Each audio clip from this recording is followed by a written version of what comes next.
So జనరల్‌గా అంటే eating habits విషయంలో కొంతమంది అంటారు కదా! ఈ ఫిష్ ఇంకా పెరుగు కలపొద్దు. లేకపోతే కౌసు, నీసు అనే కాన్సెప్ట్. ఎగ్ ఎగ్ తిన్నప్పుడు పెరుగు తినొద్దు. అలాంటివి కొన్ని అంటారు కదా! అసలు జనరల్ వాట్ హ్యాపెన్స్ అసలు దానికేమన్నా ఫ్యాక్చువల్ ఇన్ఫర్మేషన్ ఉందా దానికి? భారతదేశము మూఢనమ్మకాల capital of the world. Okay. నేను పెరుగుతప్పుడు కూడా మా అమ్మ కూడా ఫిష్ చేసినప్పటికీ ఆమె బ్రహ్మాండమైన కుక్ ఉండే మా అమ్మగారు. ఓకే. ఇంకా మన దగ్గర కొర్రమట్లు అంటాం కదా, అవును. ఇక్కడ ఆ చాప్ పులుసు ఎంత బాగుండేది.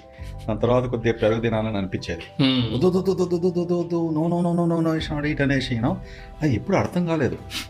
ఎందుకంటే ఎక్కడ కూడా ఎవరు చాప తిన్నప్పుడు పెరుగు తెసి ఏం సంబంధం, నేను మెడికల్ కాలేజ్కి వచ్చినప్పుడు కూడా ఏం కనెక్షన్ దీనికి. హ్మ్. తర్వాత అమెరికా పోయిన తర్వాత మా ప్రొఫెసర్తో అడిగాను, doctor Graham is there any relationship between fish and yogurt అంటే యూఆర్ అన్ ఇడియట్ అన్నాడు.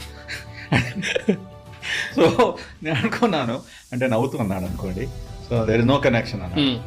Then later on I myself read it.